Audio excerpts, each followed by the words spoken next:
aquí en el centro de este municipio, en un teatro tan bonito como este, para dirigirme a ustedes y sorprenderme con cada una de las cosas que están sucediendo, pero a la par también decirle al amigo Francisco Hurtado, ya se lo saludé, pero gracias porque sé que ustedes hicieron mucho para que estuviera.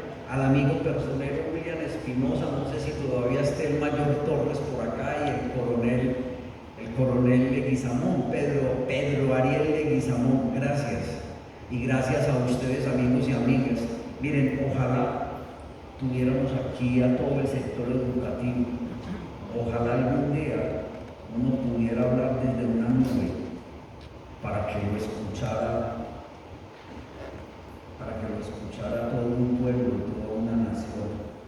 Y con estas fotografías con las que arrancó esta presentación, decirles por qué quise arrancar con una mariposa. Voy a pedir si me traen aquí un poquito de agua, les agradezco. En la mesa, aquí, gracias.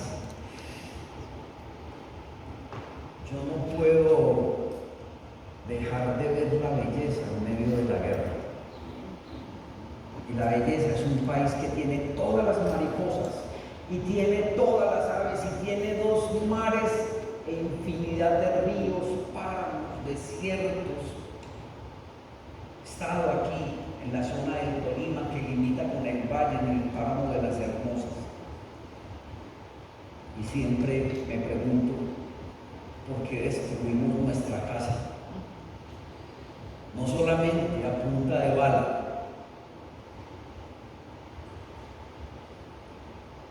sino también con el saqueo despiadado que hacemos de la naturaleza. Pero quise empezar con esa mariposa por un detalle. Obviamente, ustedes están viendo una mariposa en una canana de un grupo paramilitar en el año 2000. Y 15 días antes casi me había matado el comandante paramilitar Doble Cero, que había sido un teniente del ejército, hijo de académicos. Su papá había sido decano, un hermano filósofo, una hermana periodista que trabajó en Caracol Radio.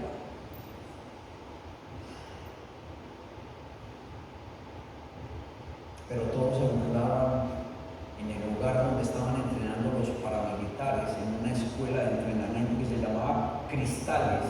Allá estaban entrenando los paramilitares, y una mariposa llegó a ese campo de combatientes, y mientras la mariposa volaba y yo la perseguía, todos decían: al que se le pegue la mariposa es un marica. Porque, claro, esa forma en que vemos a una persona gay, o a una mujer lesbiana, o a alguien que es trans, delicada y frágil.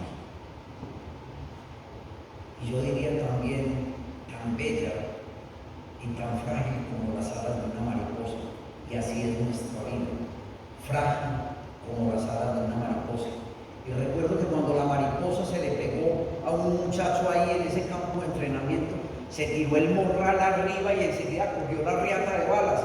La mariposa se le pegó en esa correa de balas y me decía, mientras todos decían: el marica del bloque metro, el marica del bloque metro. Y él me decía: haga rápido la foto, que no quede mi rostro. Y alcancé a hacer la foto en blanco y negro y a color. 5 años antes me había pasado lo mismo.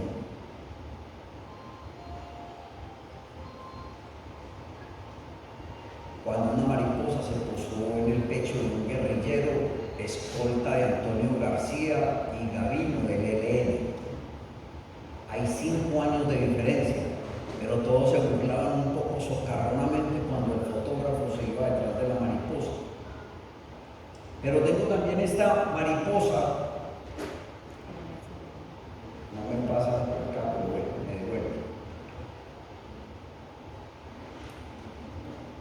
En el año 2003 En un atentado de la guerrilla al oleoducto encontré una mariposa ahogada en petróleo. Y ahí estaba la mariposa, claro, muerta, pero habían muertas culebras y ranas y el río contaminado. Y claro, uno como fotógrafo en territorio se tiene que detener y conmover ante una mariposa que se ahoga en petróleo, porque es que una mariposa es nuestra propia vida y no me importa si me dañé los zapatos o el pantalón. Pero ¿a qué viene esta reflexión? Cuando pienso en una persona diversa, en este país de machos y matones que muchas veces lo hacen con el fusil o lo hacen con la palabra. En mi ciudad o cerca a mi ciudad, municipio de Bello, junto a Medellín, mataron a una persona trans.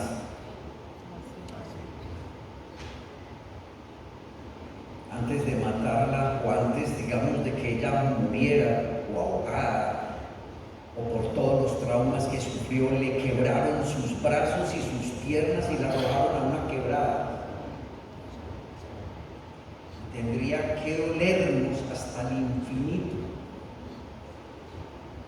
porque eso que sucedió habla de un país enfermo, habla de un país que mata la diferencia, y a veces la diferencia es política, y a veces la diferencia es de piel, y a veces la diferencia es de una opción sexual distinta a quienes somos heteros.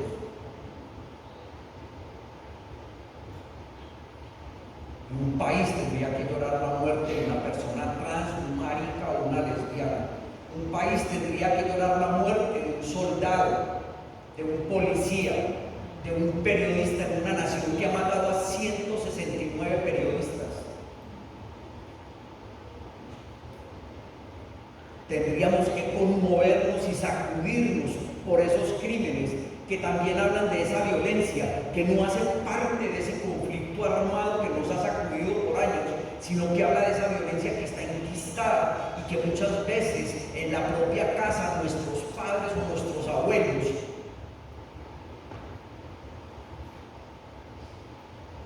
rechazábamos hasta el cabello largo en una persona. Y las niñas no podían montar en bicicleta, no podían chutar un puto balón, porque eso era de machos y eso era de hombres. Y entonces me perdonan si me exalto por esto, pero los estoy diciendo hoy Día Nacional, 9 de abril, en memoria de las víctimas.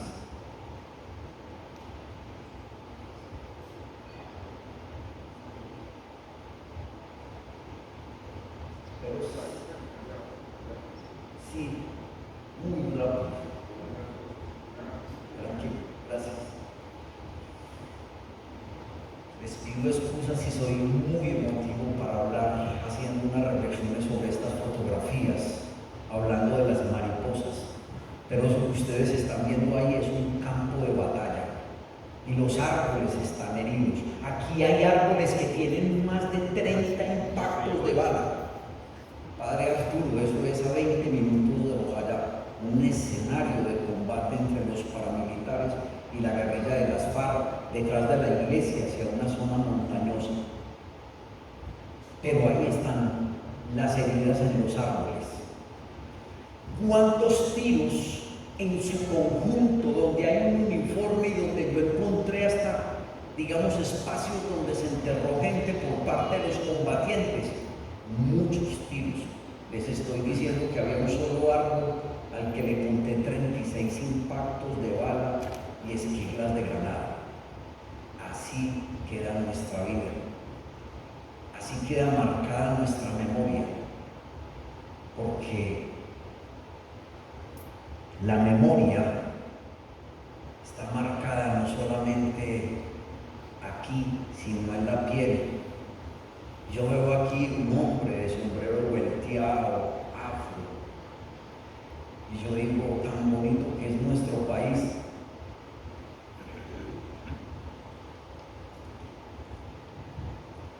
Pero estas manos pertenecen a una mujer desplazada por la guerra, Cuando yo tomé esta fotografía, vuelvo a retomar la historia al final, cuando yo tomé esta fotografía, recuerdo que ella estaba viendo pasar al frente, venían con cuerpos colgando en palos de guadua y ellos envueltos en plástico. Y la señora me dijo, hace 50 años viví esta misma tragedia.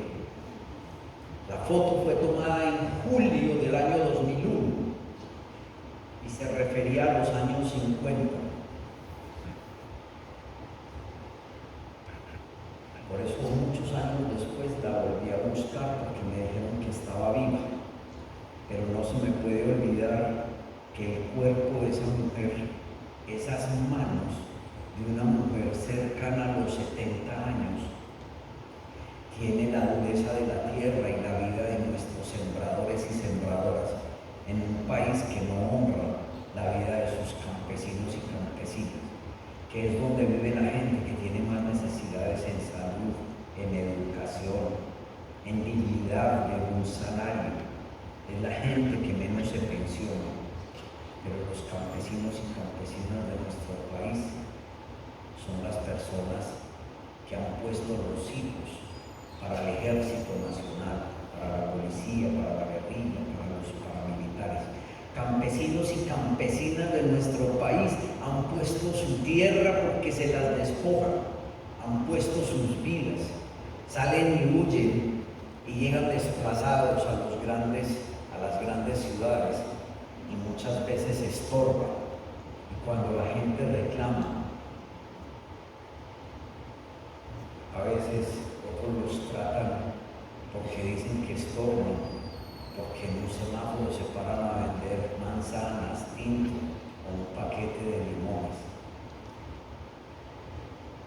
Ustedes se imaginan si nuestro país, en lugar de guerra y de grupos armados, le ofreciera a sus hijos e hijas, hombres y mujeres del campo,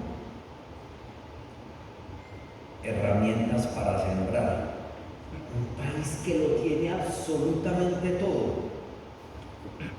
En cada una de nuestras plazas de mercado uno se sorprende de todo ese color que tienen las numerosas centenares de frutas y productos que tenemos.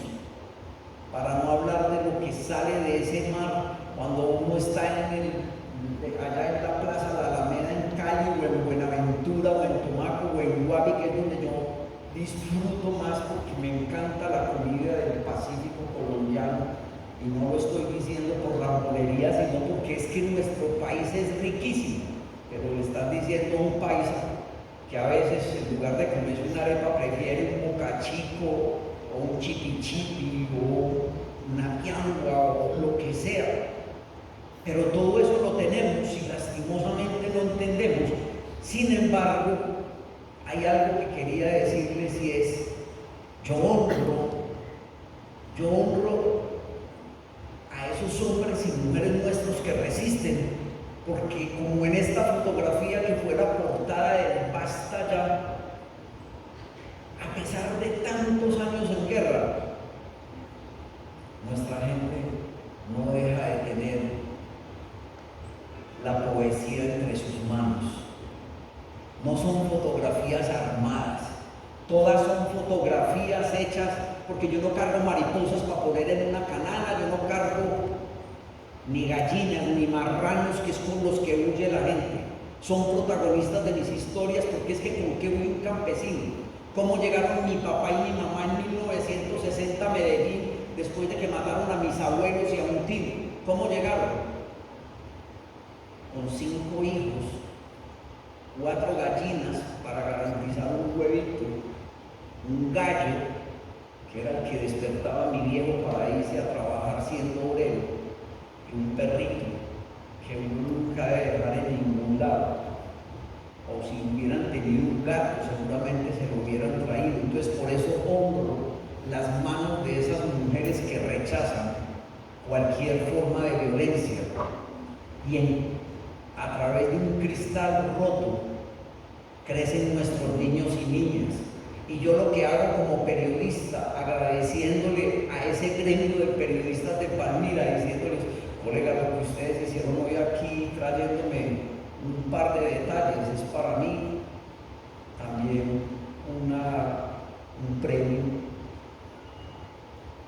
y se los agradezco de corazón porque sé lo difícil que es ser periodista, y se los dice alguien que lleva 24 años trabajando independiente y que tiene molidas sus rodillas y sus hombros con cirugías por estar caminándome y cayéndome en terreno.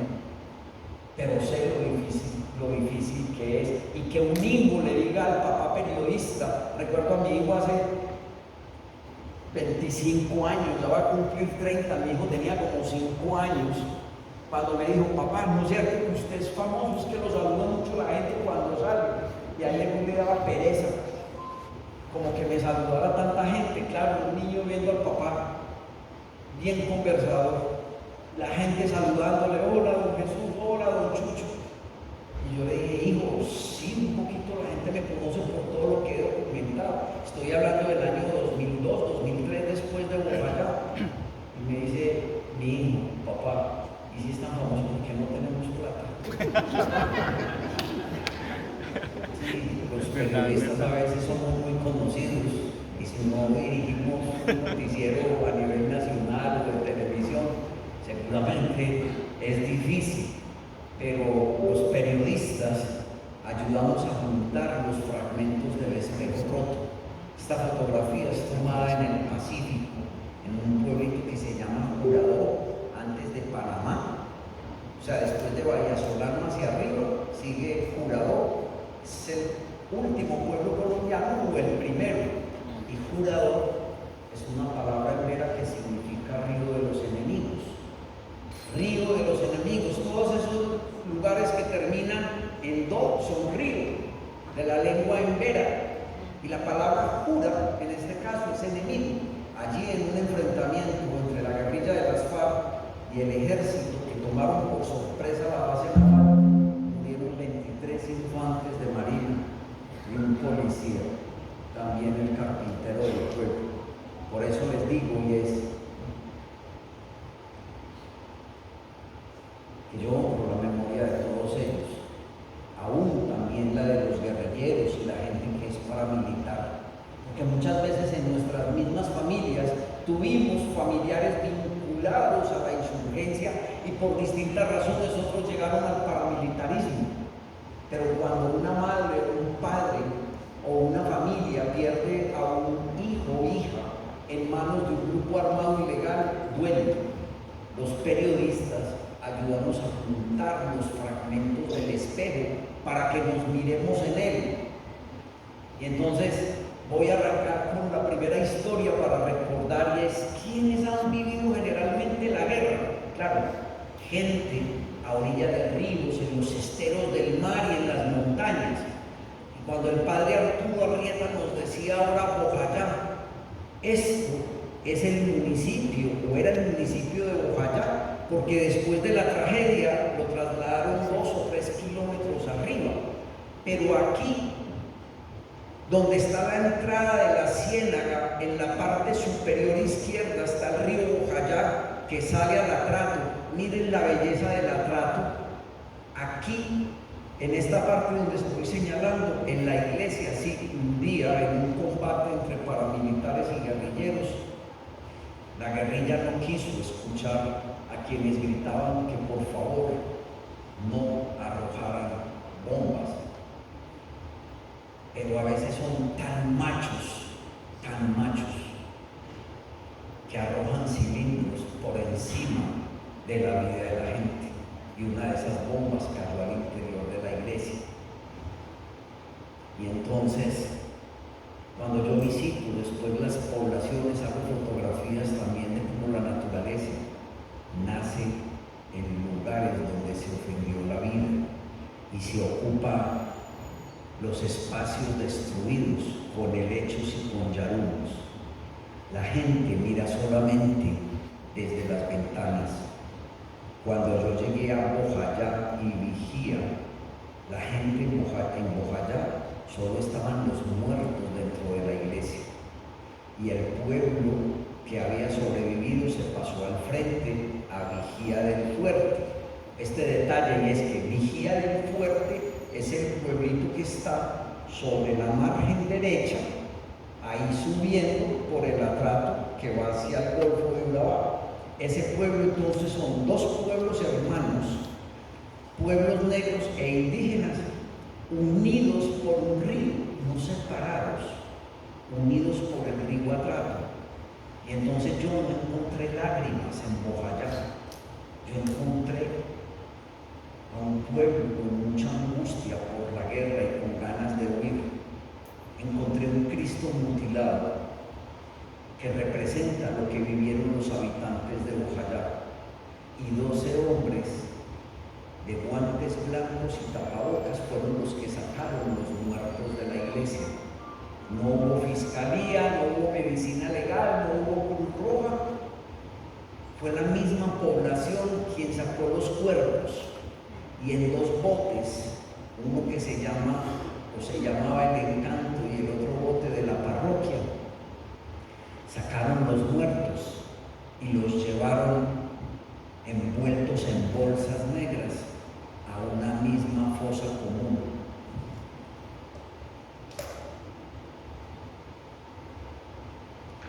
¿Por qué no muestro los restos de las víctimas? Porque no hay que generar más odio y sed de venganza. Ese Cristo de alguna forma representa la humanidad que ha sido destrozada. Para que yo muestre a veces un cuerpo,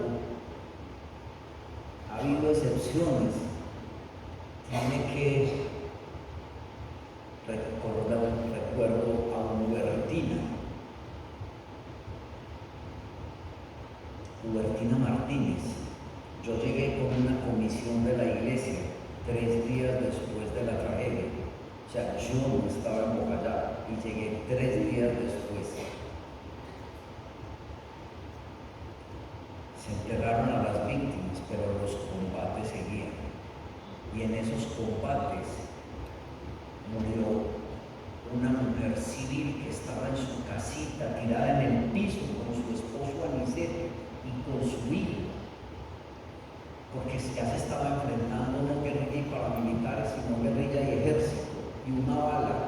La guerrilla utilizó de escudo humano la casa de los campesinos a orillas del río Atrato para dispararle al ejército. El ejército disparó sobre las casas y la bala que mató Hubertina provenía del ejército. Pero Aniceto me dijo una cosa muy clara: culpables son todos. ¿Y quién es Aniceto? El esposo de Hubertina. Y se lo dice a alguien que le tocó ayudar a sacar el cuerpo de Hubertina del bote para meterlo a un ataúd y llevarla a enterrar, porque en medio de la guerra que se estaba viviendo, y es el papel que nos ha tocado jugar muchas veces a los periodistas, tuve que descargar la cámara para ayudar a sacar el cuerpo, meterla en el ataúd, y me tocó ayudar a hacer el hueco para enterrar a Hubertina, porque en medio de la guerra todo el mundo tenía miedo.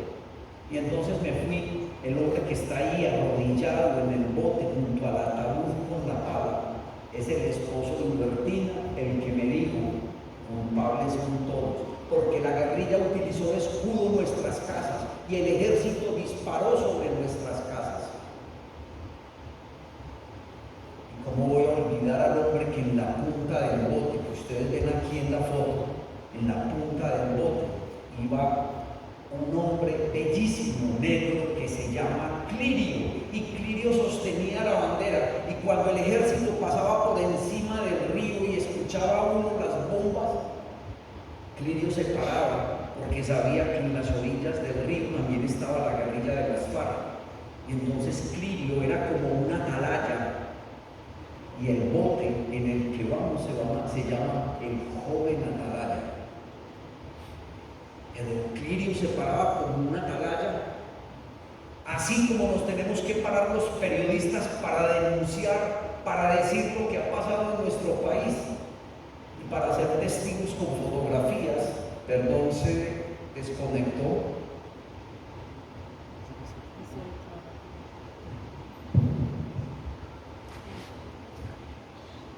Y es el papel que jugamos muchas veces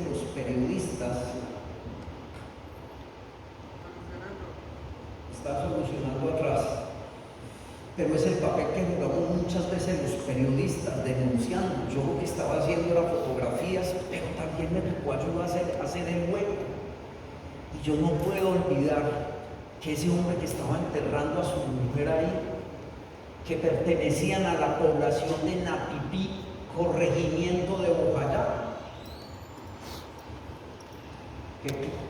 que Aniceto, yo estaba terminando de ayudar a hacer el hueco y paré un momento para descansar muy asustado, y Aniceto estaba llorando sobre el ataúd de su esposo y decía: ay hombre, ¿yo qué le voy a decir a mi hijo si yo traía a su mamá con vida? Entonces son situaciones muy fuertes que nos ha tocado vivir en Colombia, viendo a los campesinos y campesinas huyendo. Estos son los habitantes de Bojayá huyendo. En esos rostros que yo encuentro la belleza de esos pobladores que han sufrido la guerra, de esas mujeres que son diosas, que son maravillosas, que son hermosas, jovencitas o abuelas, de esos hombres que conozco en nuestro país, y todos estos ahí del Pacífico, y el dolor. Pero también tengo que decirles que yo, como sigo caminando con la gente, el año pasado, hace un año, estuve en Bogotá y nunca he dejado de ir. ¿Y por qué? Porque si algo tiene nuestra gente es la belleza, la tenacidad y la fuerza para empezar. El día 2 de septiembre del 2002, 4 meses después de la tragedia de la iglesia, ¿cómo voy a olvidar yo que la gente quería retornar a Bojayá y que hay una mujer que está alimentando a su bebé antes de montarlo al barco, el niño chévere, y que la gente se abraza feliz porque quieren regresar al territorio a pesar de la violencia que todavía hoy, en abril 9 de 2025, todavía no está viviendo Bojayá en paz? Porque es que nuestro país es unos picos de violencia y bajan un poquito, y cuando menos pensamos firmaron la paz y quedaron por ahí unas disidencias y unos grupos, y otro grupo como los gaitanistas, entre comillas, porque no merecen ese nombre, pero crecieron.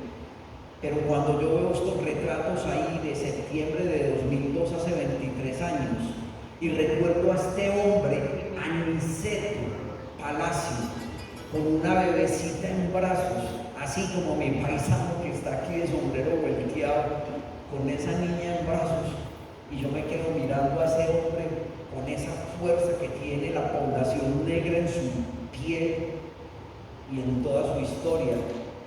Y me quedo mirándolo, y Aniceto apenas me miraba como: déjame hacer una foto que es de demasiada belleza.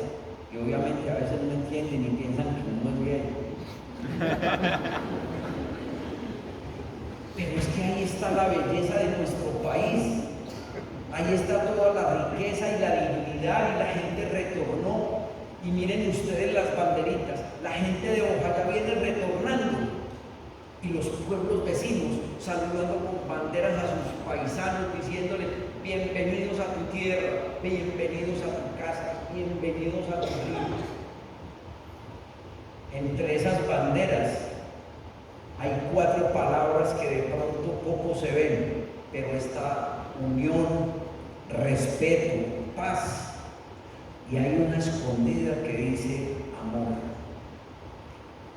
No alcanzamos a leer bien, pero les estoy diciendo la belleza. En el niño chévere llegó Eugenio con su esposa Felipa Córdoba. Y un mes después, en octubre, hicieron un ritual con velas. Y cada vela representaba una de las víctimas. Hicieron con las velas el mapa del Chocó, que todavía hoy, miren lo que está pasando en el río San Juan, aquí en límites con el valle. Pero cada una de esas velas también representa la esperanza.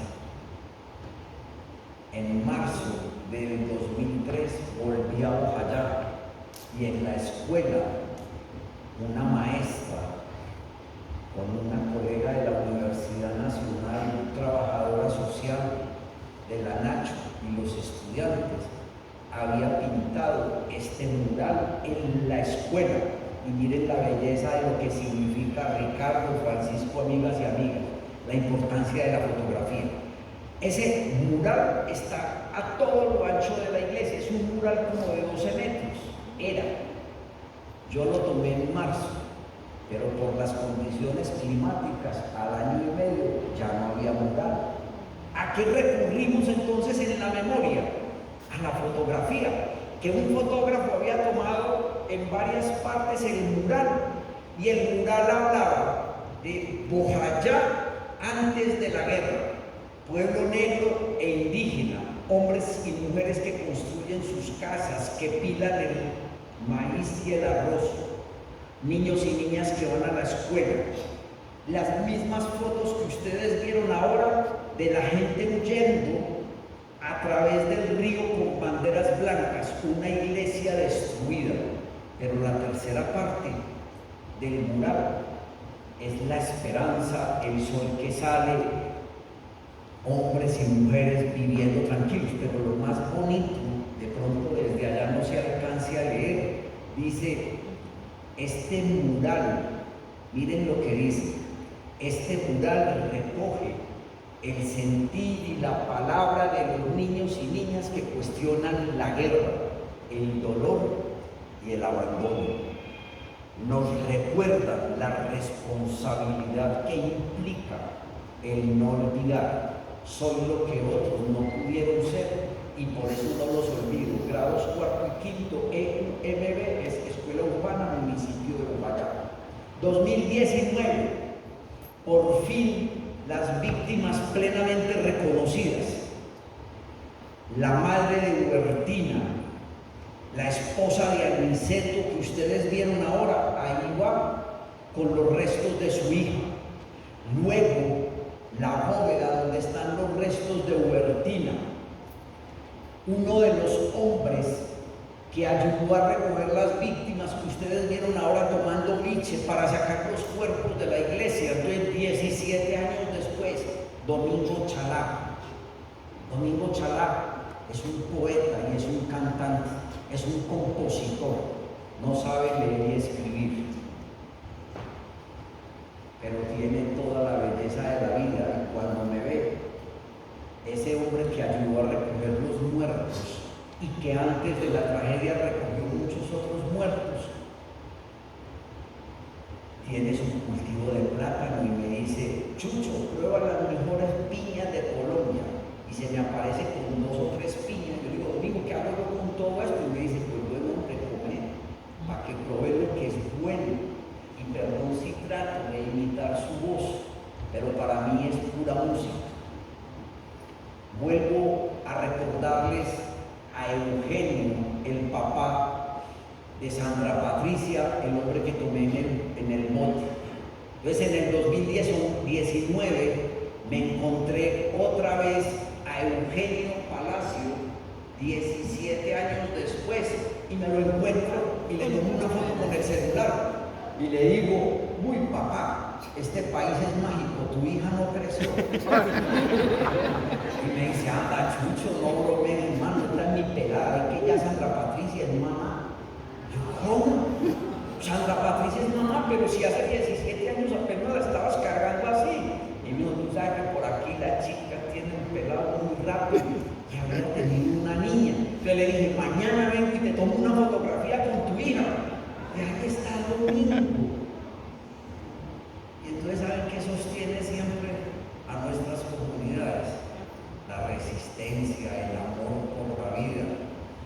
Y ahí es donde uno entiende por qué este país no se desbarata, por la belleza de su gente.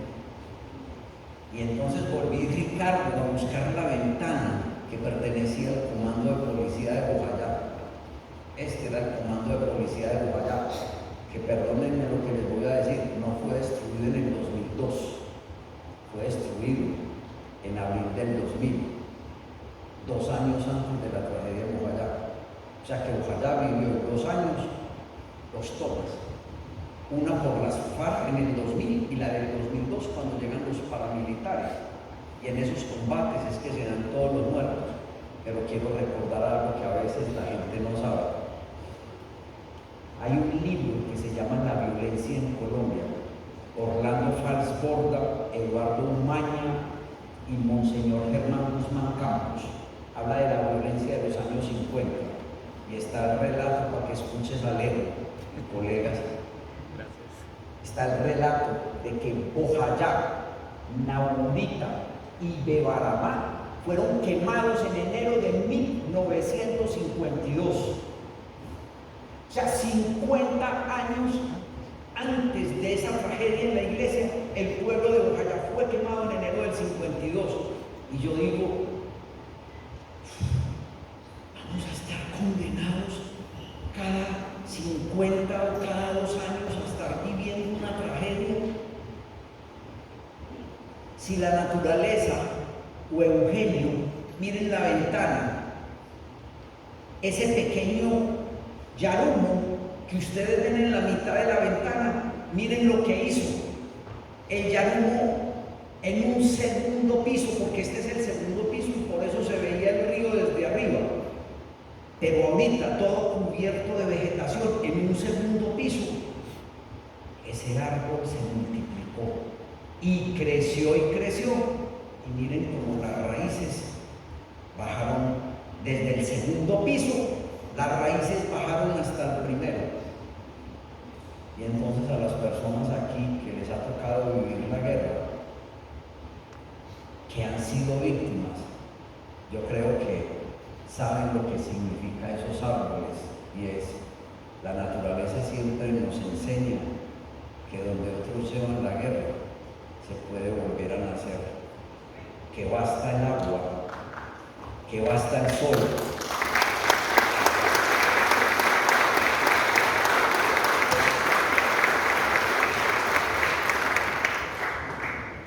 Y un poco de arena o tierra, pero que se puede volver a nacer.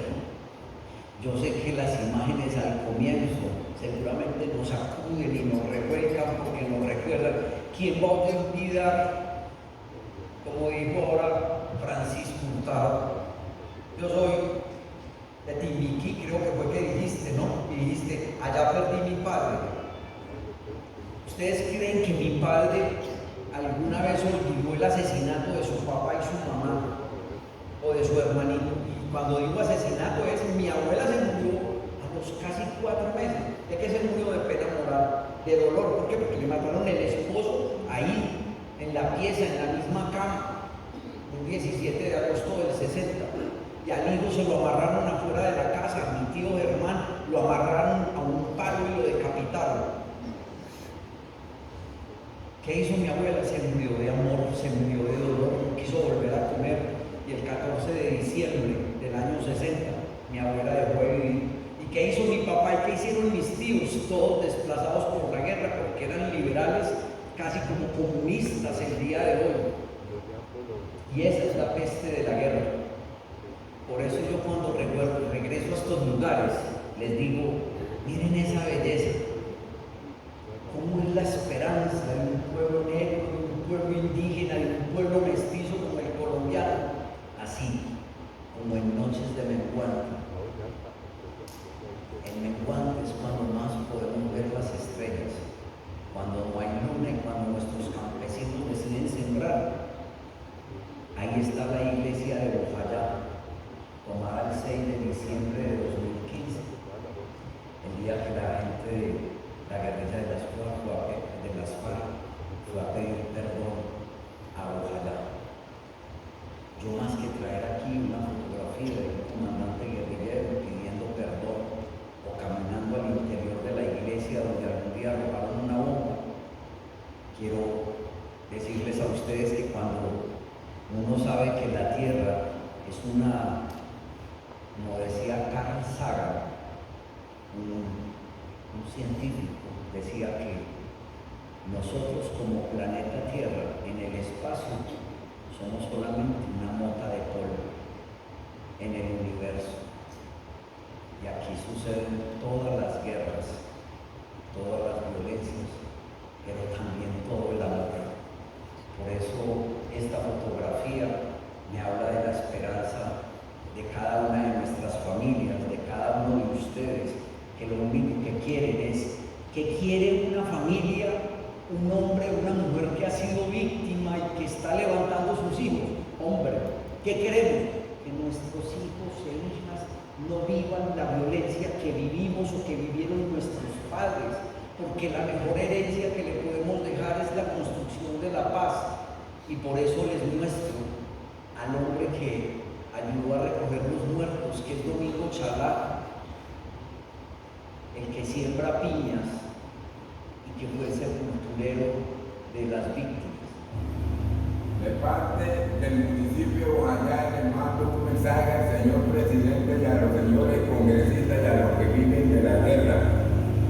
Tantos niños sin sus padres, tantas madres sin sus hijos, tantos niños sin sus padres, tantas madres sin sus hijos, por causa de la violencia hay mucho hogar perdido, por causa de la violencia hay mucho hogar perdido. Colombia ya está cansado, la muerte tanto inocente en esta guerra sin sentido, sufrimos los campesinos, esta guerra sin sentido, sufrimos los campesinos, cosa que causó tristeza, lo que pasa en Bojayá, la muerte tanto inocente que jamás se me olvidará, la muerte tanto inocente que jamás se me olvidará.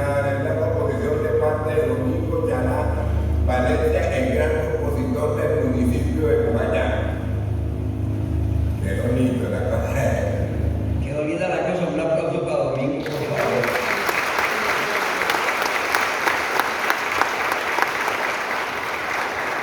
Yo sé que tengo un tiempo limitado y abusé al comienzo porque quería hacerle un homenaje a la víctima trans y me excedí un poco, digamos, aquí en la historia de Bojayá, pero les quería decir, pues, paramilitares, guerrilleros, esta es una acción de la guerrilla del ELN que yo documenté, que vi las víctimas, que tengo las fotografías de la gente que murió calcinada. Es un atentado de la guerrilla del oleoducto Caño Limón Coveñas en la población de Machuca. Entonces quiero que miren ese río, el bosque incinerado, ahí entre el bosque hay un obrero con casco. Pero eso le causó, o sea, es un atentado al oleoducto y 84 víctimas. Yo encontré 35 personas calcinadas que la gente recogió al interior de la iglesia del pueblo. El petróleo derramado y el sepelio de las víctimas de Machuca, 18 de octubre de 1998.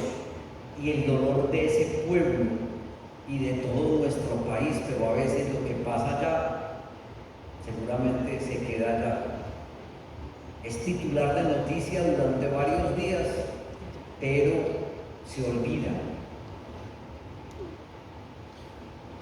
Recuerdo que yo fui el primer periodista que llegó y el primero que dejó de tomar fotos, porque yo no fui capaz cuando vi a un padre con su hija llorando porque su esposa había muerto ahí en ese incendio provocado por la explosión del oleoducto.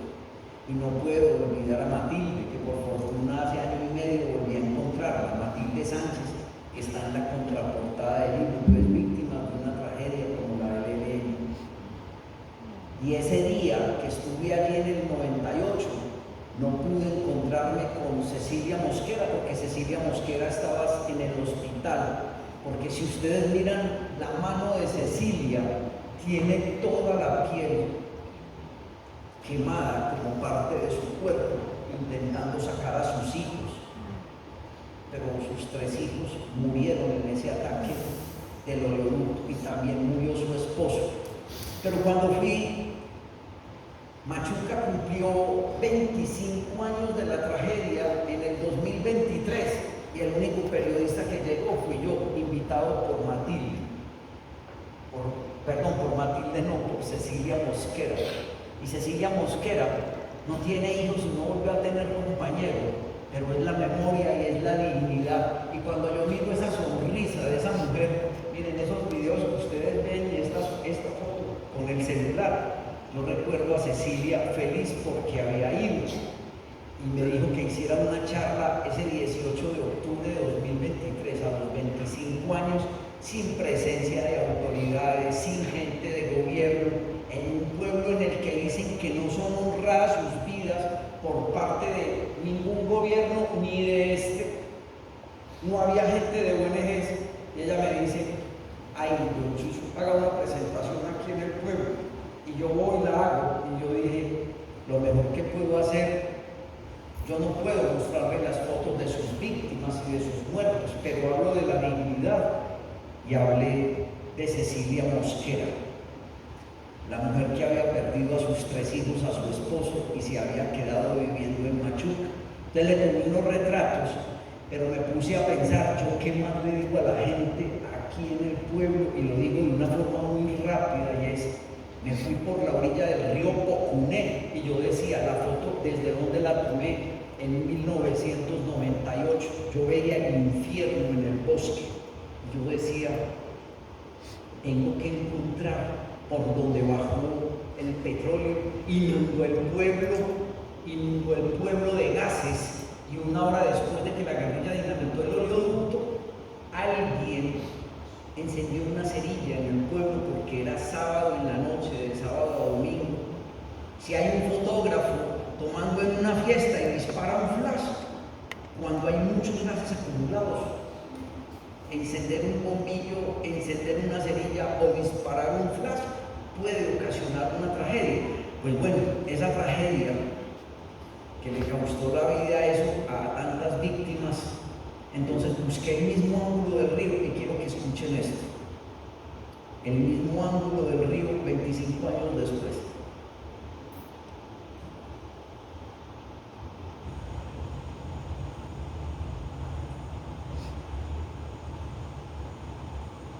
Todo estaba verde. Eran las 5:30 de la tarde, mi charla era a las 6:30, y estaba por ahí el canto de los pajaritos y el sonido del río, porque los ríos son como la memoria de un pueblo, como vecinito, ¿sí o no? Tienen la historia y pasan, pero la naturaleza siempre nos dice que se puede volver a empezar. Es víctimas del EBN, y aquí víctimas del ejército colombiano, San José de Apartador. Muy rápido lo voy a mostrar para poder cerrar con una historia bonita, aunque todas terminan muy bonito, pero es recordar a las víctimas de San José de Apartador, que acaban de cumplir en el mes de febrero 20 años de una matanza que hizo el ejército colombiano, la brigada CIS-17, con paramilitares de alias Don Berna, 2 familias asesinadas. Y claro, la única persona que se metió hasta esas montañas con los campesinos fui yo, para contar esta historia y poder decir que la gente que yo vi huyendo por ese territorio, el ejército siempre decía que ellos no estaban ahí, que estaban a 2 días de distancia. Pero aquí exactamente encima de este hombre, allá entre la vegetación, hay un soldado de la brigada 17. Entonces, para pruebas, la fotografía y la credibilidad de un periodista que nunca ha sido rectificado en Colombia. Estas pruebas, fotografías, se convirtieron en prueba documental para poder encontrar a los responsables, hasta que 3 años después un capitán del ejército, Guillermo Armando Gordillo, confesara que obviamente iban paramilitares con militares y mataron a 2 familias. Entonces, muy rápido les estoy mostrando estas fotos, también donde uno dice, claro, la gente viene huyendo con gallinas, con hijos, en medio de unos bosques que hablan de la riqueza de nuestro país, que hablan de la exuberancia, en donde esa mujer envuelta en una toalla parece una representación del éxodo de la Biblia. Pero es la tragedia que ha vivido la humanidad, la tragedia que está viviendo hoy Gaza, porque Gaza se convirtió en un campo de exterminio, y es ver el dolor de un pueblo, ver el dolor de mujeres y hombres. Hoy dijeron, aquí la mayoría son mujeres, y entonces yo hago estas fotografías y tomé fotos que yo nunca publiqué, como La Niña de la Cruz. Algún día, si en este teatro pudieran ver el documental El Testigo, donde está narrada cómo esta niña que está aquí, entonces, esto es febrero 27 de 2005, y el 26 de enero de 2017, 12 años después, en un campamento guerrillero en Córdoba, al sur de Córdoba, la misma chica del 2005 está aquí. Yo no podía creer, primero porque yo no la conocía, no sabía cómo se llamaba, pero cuando me contaron de la cantidad de víctimas que había ahí entre los